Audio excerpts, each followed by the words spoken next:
Hey, it's your girl D, and here we talk about living seasonally, traveling, and expanding your mind. And while summer is often celebrated for its sunshine and socializing and traveling, the fall needs its props as well. Fall carries the energy of calm, reflection, healing, and isolation. This is a magical time for personal growth. This is a season to get back into the hobbies and things you love. Today, I'm gonna share 5 ways that you can embrace this fall energy and fall equinox. So let's clear the energy, clear the space, and get into the video.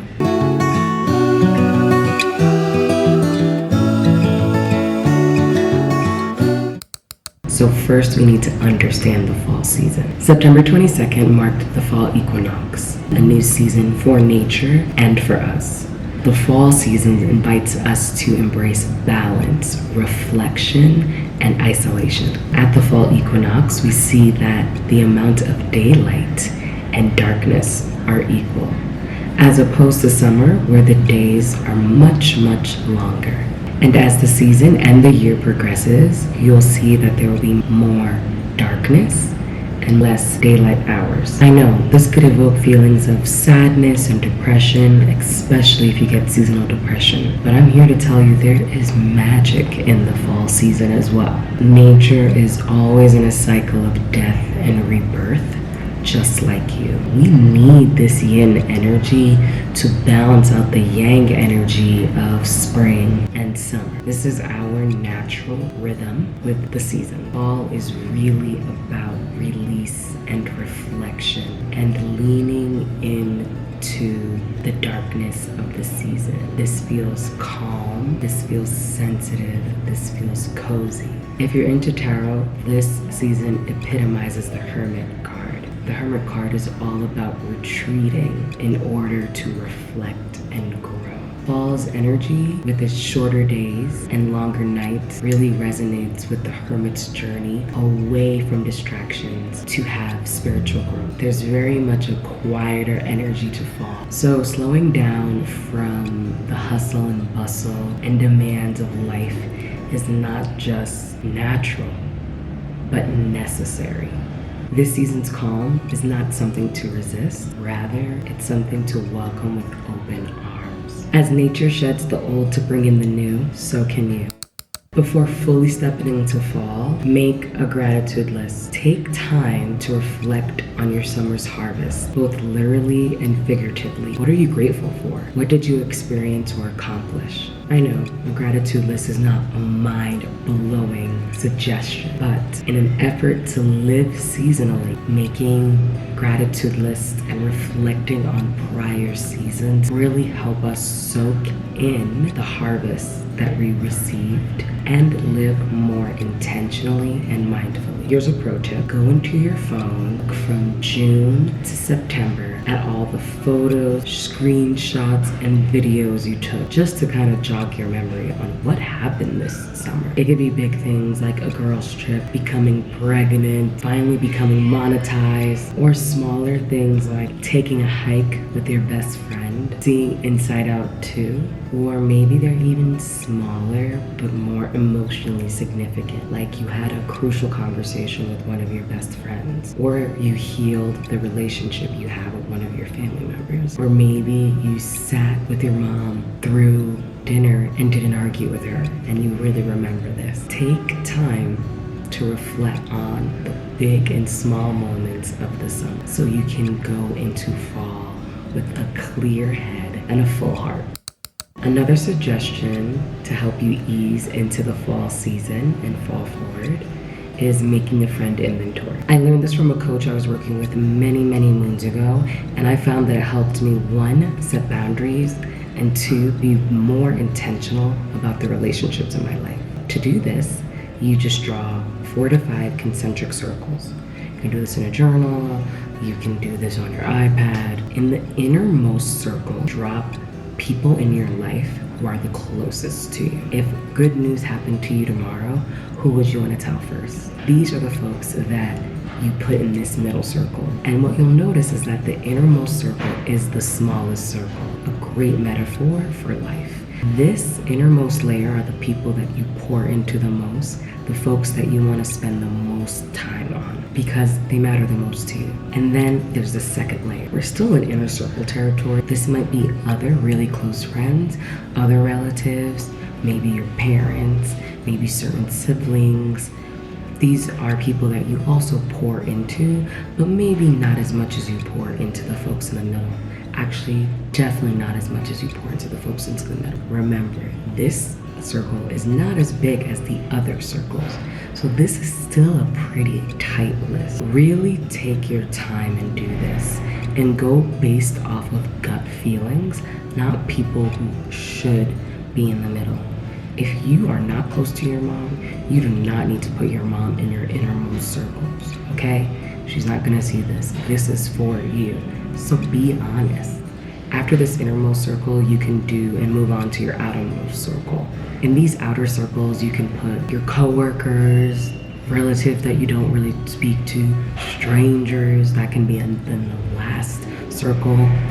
The point of this exercise is to help you take stock of the relationships in your life and help you direct your energy to the people who matter the most. After doing this exercise, I am so much more clear on the folks that I need to keep up with daily versus weekly versus quarterly versus yearly, and folks where it's I'll see you when I see you, I'll double tap you when I see you on the gram. You don't need to keep up with everyone you know. Social media can make it seem this way, and it can be really, really overwhelming for people who have big communities.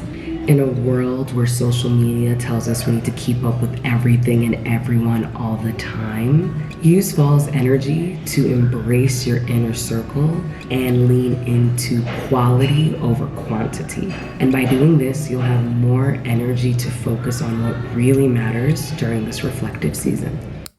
Speaking of social media and being connected, another tip for embracing fall's energy: take a social media break.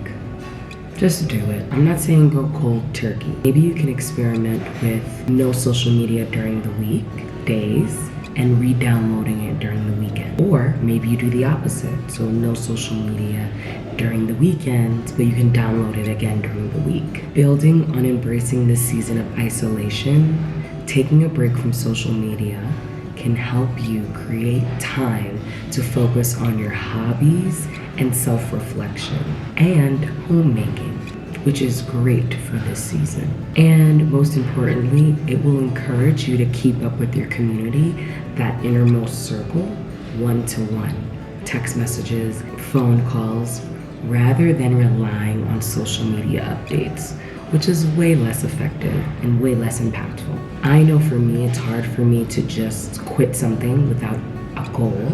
So maybe your goal could be to connect with family members, or maybe use the time that you're not on social media to hone in on your goals for 2025. Where do you want to be a year from now? How can you start today? That sort of inner work takes time, and you are spending a lot of time on social media.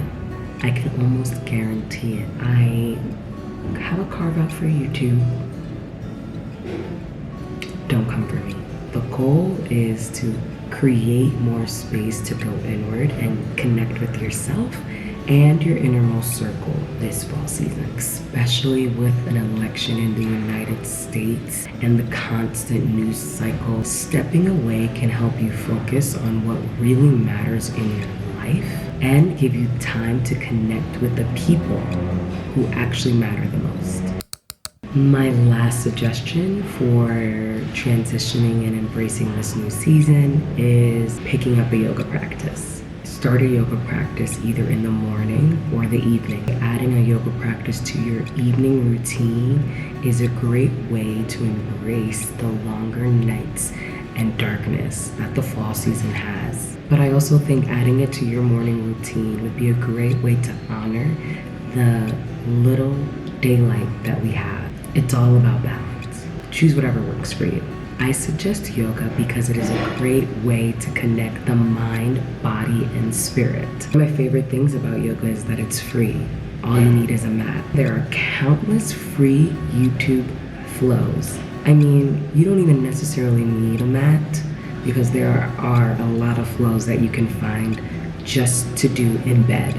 Those are some of my faves, especially when I'm feeling really lazy in the morning or in the evening. Yoga helps you slow down and reflect on your body and mind, totally in line with the fall season. Adding a yoga practice can help you feel grounded and connected, combating this season's energy of isolation. Even 10 minutes a day can make a difference in how connected and grounded you feel. Whether you find time in the morning or in the evening, try flows that fit your routine.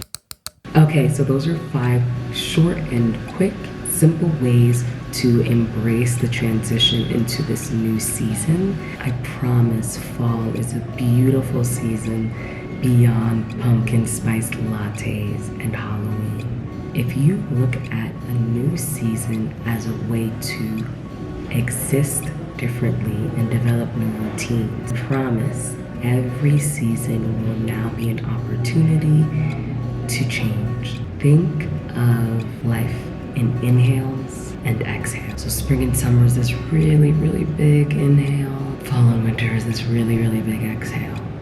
You need both. I'm New Money D, and I hope you have a grounded and cozy fall season, and I will see you in the next video. Happy fall. That's a wrap. I'm done. I'm tired. Doses.